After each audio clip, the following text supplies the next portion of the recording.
esposo ronca y algunas veces se le dificulta respirar cuando duerme. Mientras duermo, ronco y se me dificulta respirar, y algunas ocasiones despierto con dolor de cabeza. Tengo mucho sueño durante el día. Olvido cosas todo el tiempo. Me siento irritable. Tengo problemas para concentrarme. He subido de peso. Me siento deprimido. ¿Roncas o tienes problemas para respirar mientras duermes? Tal vez sufras de un desorden común del sueño llamado síndrome de apnea obstructiva del sueño, o SAOS. Acércate a Inframédica, nosotros hacemos el diagnóstico y ofrecemos el tratamiento para que vivas mejor.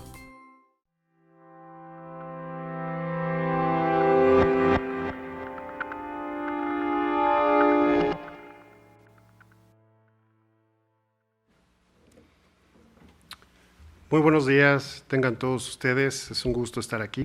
Agradezco la invitación a la doctora Marta Torres Fraga y a toda la mesa directiva de la Academia Mexicana de Medicina del Dormir, a su presidente, el doctor Alejandro Jiménez Genchi, y a todos en este instituto que nos han dado la posibilidad de que, a pesar de las circunstancias por las que estamos pasando, esta conmemoración no se haya suspendido. Así de que a todos los asistentes en línea les doy un agradecimiento muy especial por atenderla. Y bueno, yo voy a hablar acerca de quizá el síntoma más importante de los trastornos del sueño y de otras condiciones que también participan en esto. La somnolencia excesiva diurna tiene una miríada de consecuencias, pero también tiene por detrás una buena cantidad de causas que lo provocan. Entonces, desde el sentido clínico, y como muchos de nosotros lo vemos cotidianamente, luego no es difícil identificar la fuente o la causa de la somnolencia. Entonces, haremos un breve repaso a través de estas diapositivas con la intención de hacer un breve resumen. Primero que nada, quisiera ubicar en que la falta de atención, la falta de un estado de alerta apropiado, conlleva que tengamos una buena cantidad de errores, tomemos malas decisiones y no estemos con el estado cerebral que se requiere para una estructura cerebral principalmente humana, ¿no? Si todas nuestras acciones dependen de que estemos despiertos, de que estemos alertas.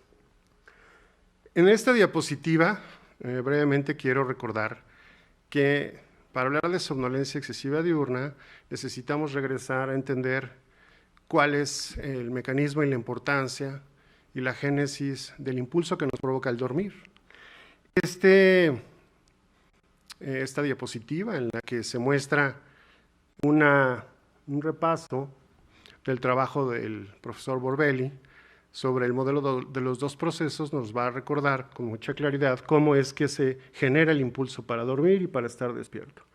Entonces aquí tenemos dos segmentos, que es el proceso S, que es el homeostático, y el C, que es el circadiano. Entonces, un buen dormir y su traducción, que es un buen estado de alerta cuando estamos en el periodo de vigilia, se produce si hay un componente homeostático íntegro, que se presente acorde a la edad y, por lo tanto, también que tenga un buen impulso en el proceso C, que es el proceso circadiano. Es decir, necesitamos más que ver el contexto de la función del sueño como algo transversal, sino como un fenómeno longitudinal que en realidad nos va a poder explicar esto, por qué razón podemos presentar tanto síntomas con la privación aguda o la restricción como con fenómenos de más largo plazo. Esta es una extraordinaria forma de ver el comportamiento del estado de alerta de un individuo. Este es un artículo también del grupo del doctor Borbély. Aquí hay 3 décadas de continua registro, o sea, 30 años de registro de actividad de reposo y actividad, o sea, a través del registro por actigrafía, y esa es la mejor forma en la que podemos ver si un individuo a lo largo del tiempo desarrolla o no algún síntoma como de somnolencia. Vean ustedes, aquí tenemos la posibilidad de registrar los periodos de luz, de oscuridad y de reposo y de actividad, y asume esto con mucha exactitud lo que sucede en un individuo en relación con el ciclo de sueño-vigilia. Bueno, entonces es importante tomar aquí la definición de la somnolencia excesiva diurna para ubicarnos un poco en cómo operativamente se concibe. Hay algunas confusiones y es una oportunidad para mí repasarlas. Según la Academia Americana de Medicina del Dormir, se define a la somnolencia excesiva diurna como la incapacidad de mantener la vigilia y el estado de alerta durante un día con un sueño involuntario o que en momentos es inapropiado, que se puede presentar casi a diario por un periodo no menor de 3 meses. Este otro término también con frecuencia se usa de manera intercambiable. Aquí en la misma clasificación, el término de hipersomnia e hipersomnolencia a veces se usan de manera indistinta con la somnolencia excesiva diurna, y cabe destacar que la hipersomnolencia básicamente es un sinónimo de la somnolencia excesiva diurna y se prefiere distinguirla de hipersomnia para hablar acerca de un trastorno específico, por ejemplo, la hipersomnia idiopática. Pero hay otro síntoma que es la fatiga, y este es el que con más comúnmente nos encontramos dificultades para hacer un diagnóstico diferencial. Entonces, la fatiga se refiere a una falta subjetiva de energía física o mental. La fatiga clínica incorpora 3 componentes, presentes en grados variables en pacientes individuales, tanto la incapacidad para iniciar actividad, como una capacidad reducida para mantener la actividad, y una dificultad en la concentración y la memoria y la estabilidad emocional, a lo cual le llamamos fatiga mental. Entonces, con estas 3 definiciones nos vamos a encontrar con diferentes datos y diferentes diagnósticos. ¿Qué tan frecuente es la somnolencia excesiva diurna? Bueno, este estudio de la doctora Terry Young ha mostrado que alrededor del 10 al 25% de la población adulta, principalmente en los Estados Unidos, la padece, definida como una somnolencia excesiva diurna obtenida por una escala, en este caso de Epworth, con un puntaje de 10 o más puntos. Aquí traigo el trabajo del INER, de la doctora Selene Guerrero, que aquí se encuentra presente con nosotros y que me antecedió. Y quiero destacar unos datos en este trabajo que se obtuvo de la calidad y síntomas asociados al sueño. Es en la Encuesta Nacional de Salud de Medio Camino en el 2016. Bueno, hay un par de datos que son trascendentales, aquí los remarco. Los síntomas diurnos que se obtuvieron a nivel nacional y luego está diferenciado por hombres y mujeres. Entonces, es una estimación que nos acerca con mucho a lo que realmente está ocurriendo en el país. Fíjense ustedes cómo entre el 32.4% en la nación responden positivamente a cansancio o fatiga durante el día. De modo que este es un dato que llama mucho la atención, es un dato de alarma, pero hay otro dato todavía más valioso que debería de servir para hacer políticas de salud pública, sobre todo en el sentido de los accidentes vehiculares que vamos a mencionar más tarde. En toda la nación se encontró una estimación del 5.2%. Entonces, la gente que acepta estar somnolienta al momento de conducir es altísima. Y esa es una estimación nacional. En estos datos podemos ver que los hombres reportamos más somnolencia que las mujeres. Sin embargo, vean ustedes, regresando al punto de la fatiga, el reporte en los hombres es de 27.9 y el de las mujeres en 36.6, lo cual hace mucho sentido con los hallazgos clínicos con los que nos encontramos comúnmente. Bueno, entonces, este dato epidemiológico nacional debería de provocarnos a hacer una buena cantidad de campañas para evitar precisamente el estar conduciendo y en otras circunstancias con esta condición de somnolencia. ¿Cuáles son las causas de somnolencia? Pues, miren, el sueño insuficiente quizás sea una de las más comunes hoy en día porque habla de la restricción del sueño que cada vez tiene más la población, sobre todo joven, ¿no? Yo me incluyo en la población joven. Entonces, la restricción de sueño, la privación aguda, que es otro escenario, los estados crónicos de sueño insuficiente, son las principales ligas al sueño insuficiente. Pero también tenemos las enfermedades propias del ciclo sueño-vigilia, ¿no? La más conocida de ellas es la apnea obstructiva del sueño, pero hay otros trastornos respiratorios, los circadianos, los del movimiento, naturalmente las hipersomnias, ya sea la narcolepsia, la hipersomnia idiopática o algunos otros síndromes, trastornos médicos, principalmente neurológicos y condiciones clínicas como la enfermedad de Parkinson, esclerosis múltiple, distrofia. La misma obesidad y el hipotiroidismo condicionan un buen estado de somnolencia. Sin duda, los trastornos psiquiátricos, más del 50% de ellos lo padecen. El consumo de alcohol, por ejemplo, ¿no? La depresión atípica, la bipolar, las adicciones. Y el uso de fármacos, que es algo que con frecuencia no interrogamos o no se interroga en el consultorio. Vean ustedes, hasta los beta bloqueadores pueden inducir algún estado de somnolencia, antihistamínicos y otros muchos más conocidos. Entonces, las causas son muy comunes. Quiero atrapar su atención en que hay diversas razones no tan reconocidas que provocan somnolencia excesiva diurna, y esta es una quizá de las más importantes que sobre todo le ha robado interés al sistema de salud público en Europa, y es lo relacionado con la exposición al ruido.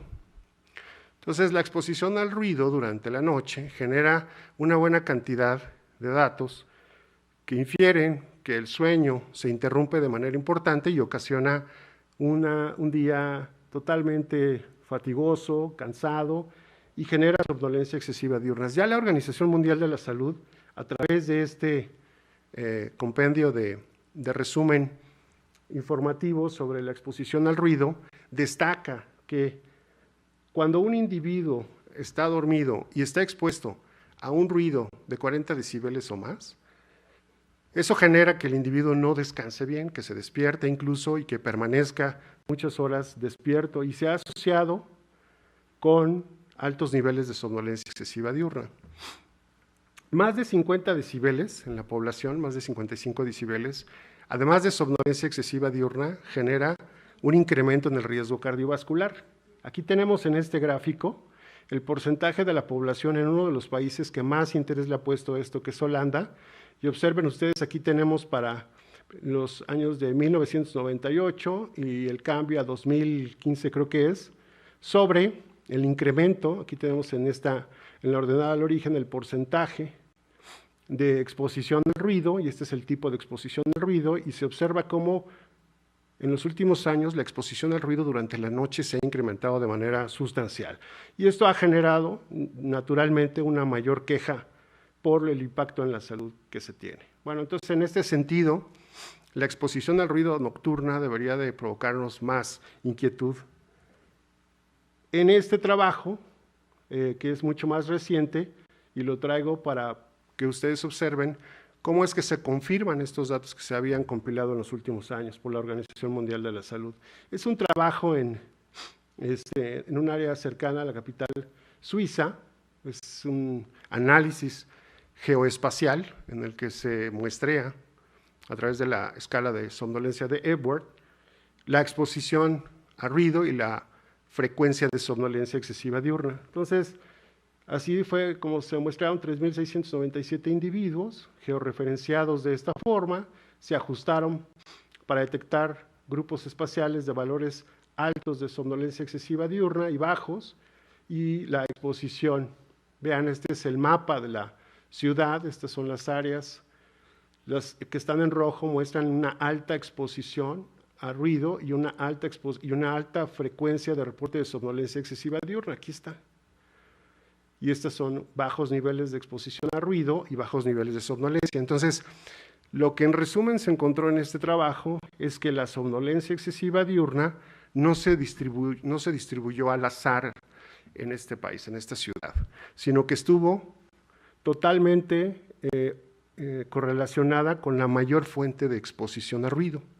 Entonces, vean ustedes, la exposición al ruido fue de casi de 48 decibeles por la noche, lo cual es una de las recomendaciones de la Organización Mundial de la Salud, en la que ya con este nivel de exposición al ruido nocturno se presentan alteraciones tanto de somnolencia excesiva diurna como de otros como el riesgo cardiovascular. y aquellas áreas que estuvieran menos expuestas al ruido tuvieran menos puntajes de somnolencia excesiva diurna, y yo pienso que con esto claramente se demuestra que la exposición al ruido nocturno genera un gran daño a través de la presentación de somnolencia excesiva diurna.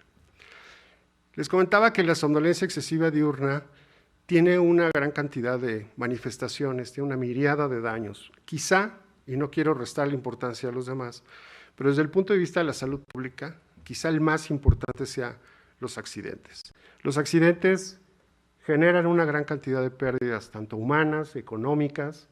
Cerca del 30% de los accidentes en el mundo están relacionados con somnolencia excesiva diurna. Y este es un dato de la Organización Mundial de la Salud. La mayor parte de los países le ponen más atención, que no tiene ningún recato, al consumo de alcohol o al, digamos, manejo o al estar conduciendo con el uso de texto, de celulares, etcétera. Pero la contribución de la somnolencia excesiva diurna a los accidentes no es nada despreciable. Esta es una imagen de lo que la Junta para la Seguridad del Transporte de los Estados Unidos ha estudiado a través de muchos años, no es algo reciente, y ha explorado la frecuencia con la que se presentan accidentes de diversas modalidades causados por la somnolencia excesiva diurna. Y vean ustedes, tanto los accidentes aéreos, 36.8% de ellos, en las vías ferroviarias, 16.5%, el trabajo en los gasoductos, los marítimos, en todas las vías de conducción, en las carreteras. Entonces, estos accidentes y esta frecuencia reportada son claramente o están ligados a la comprobación de la somnolencia excesiva diurna como la causa. Entonces, bueno, cada vez que uno se sube a un avión, lo primero que ve es si el piloto no tiene un fenotipo de somnolencia excesiva diurna, y eso también uno observa el índice de masa corporal, bueno, no lo observa, no lo calcula ahí a ojo, ¿no? Dice, entonces, ¿tendrá CPAP? Y esto ha sido probado a lo largo de los años. Por ejemplo, este es algo que se reportó en 2009, pero continúa a pesar de muchas campañas que se hacen en Estados Unidos. Por ejemplo, la frecuencia no se ha detenido. Para ejemplificar esto, la somnolencia excesiva diurna genera casi el mismo efecto que el consumo del alcohol. Y es un dato de Dawson, publicado en Nature en el 2005, donde estima que una persona despierta más de 18 horas tiene un deterioro en su capacidad de respuesta similar a 0.05 de consumo de alcohol. Entonces, para términos prácticos, alguien que está privado de sueño o tiene restricción de sueño, tiene alguna causa de somnolencia excesiva diurna y no lo sabe, tiene casi la misma posibilidad de accidentarse que alguien que consumió bebidas alcohólicas y sí lo sabe. Y es un punto central en la salud pública. Este es un ejemplo típico, este es un accidente aéreo en el que se demostró a través del registro de actígrafos en los pilotos el momento en el que se accidentó. Y vean ustedes aquí, esta es la hora circádica, por supuesto ese es cuando debería de estar dormido. Aquí tenemos los periodos de sueño, luego aquí tenemos los periodos de vigilia, luego aquí es donde está trabajando el piloto, y vean ustedes cómo todo este periodo de tiempo el piloto permaneció despierto hasta que en este punto se accidentó. Entonces, veamos con mucha frecuencia que los pilotos o el personal de aviación son exigidos a jornadas laborales muy largas, ¿verdad? Y eso repercute, pues, en la posibilidad de que se tomen malas decisiones por la privación de sueño, pero por el sueño continuo que están teniendo, ¿no? Este es otro ejemplo de los muchos que existen. Este es otro en el que claramente se documentó en este vuelo que el piloto se quedó dormido, ¿no? Aquí está el gráfico del día en el que se queda dormido, el estado de alerta que se calcula entre alto y bajo, y el momento en el que ocurre el accidente, ¿de acuerdo? Entonces, sin duda que los accidentes relacionados con la somnolencia se encuentran en cualquier medio de transporte. ¿Qué es lo que se ha reportado con más datos duros? Quizá este es el de la Junta para la Seguridad del Transporte en Estados Unidos. Y en esta diapositiva les quiero traer el dato: 2.5% de las muertes ocasionadas por accidentes están directamente relacionadas con la somnolencia excesiva diurna. Aquí tenemos el dato, y además este porcentaje no ha cambiado mucho en los últimos años a pesar de las campañas que se han realizado, entre 2.3 y 2.5 de todos los accidentes que terminan con la muerte de al menos un individuo fueron ocasionados por la somnolencia excesiva diurna. Y estas son otras fotografías de muchas que existen, y esta es muy importante porque aquí se grafica con las cámaras que tienen Estados Unidos la ruta que sigue alguien que se queda dormido manejando, ¿no? Es, por cierto, autobús de niños. Entonces aquí va el autobús y dibujan la trayectoria, aquí es donde se va quedando dormido justamente, y vean ustedes en dónde termina, ¿no?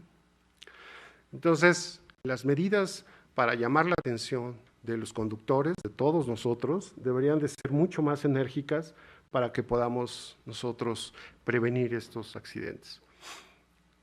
Cuando se creó la Academia Mexicana de Medicina del Dormir, me tocó con la mesa directiva, la doctora Margarita Reyes, el doctor José Luis Carrillo y otros más profesores, recorrer pues muchos estados de la República, pues, llevando el mensaje de la importancia del sueño y de los trastornos de sueño, de la atención y el diagnóstico. Y estas dos diapositivas las traigo porque en aquella época el doctor José Luis Carrillo, antes de que diéramos las pláticas, se metía pues a internet y buscaba el accidente del día previo, ¿no? Entonces era tristísimo, ¿no? Lamentable, pero un día antes de que diéramos las pláticas sobre la importancia del buen dormir y del diagnóstico de los trastornos de sueño, encontraba siempre un accidente vehicular ocasionado, que por supuesto son datos subestimados, pero vean este es uno de los que en el 2010 se encontró,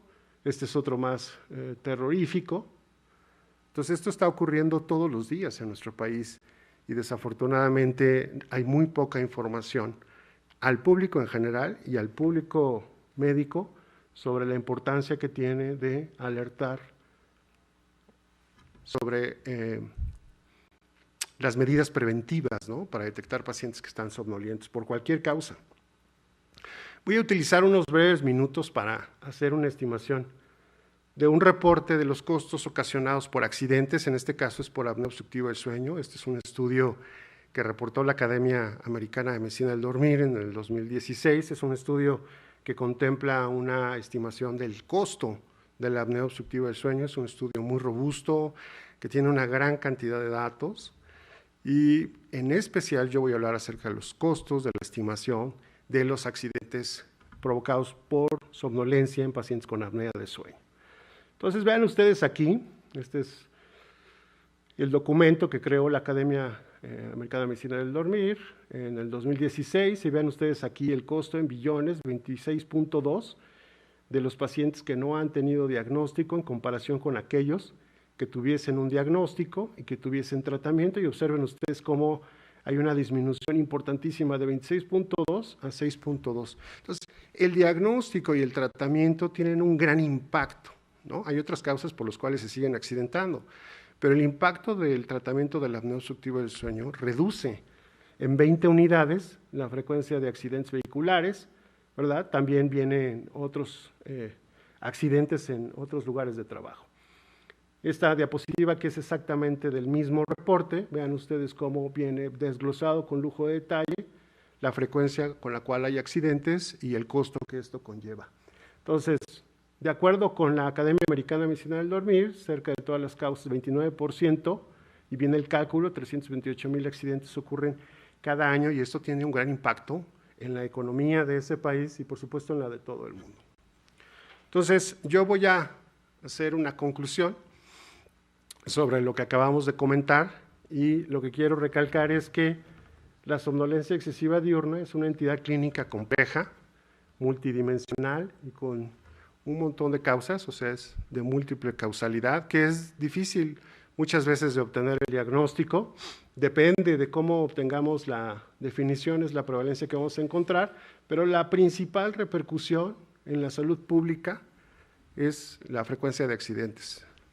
Los accidentes a nivel mundial cobran miles de pérdidas humanas, es decir, un individuo que se ha quedado dormido por cualquier circunstancia se convierte en un misil, como decía el doctor Rogelio Pérez Padilla. Así es de que, de verdad que eso tiene quizá el mayor impacto a nivel de la salud pública de los trastornos de sueño, se enfoca en eso, ¿no? Tiene una gran pérdida económica, comprometen silenciosamente el desarrollo de los países porque genera una gran pérdida. Es prevenible, que esa es otra situación. No solamente en el estudio previo de apnea obstructiva del sueño, sino existen otros datos en la Comunidad Europea en la que el sistema de prevención, de alerta a la población general y de campañas educativas tiene una reducción importante en la frecuencia de accidentes por esta circunstancia. Yo agradezco, y con esto termino, a la mesa directiva y a todos los organizadores y al instituto por darme este espacio para comentarles y compartir con ustedes esta información. Muchas gracias.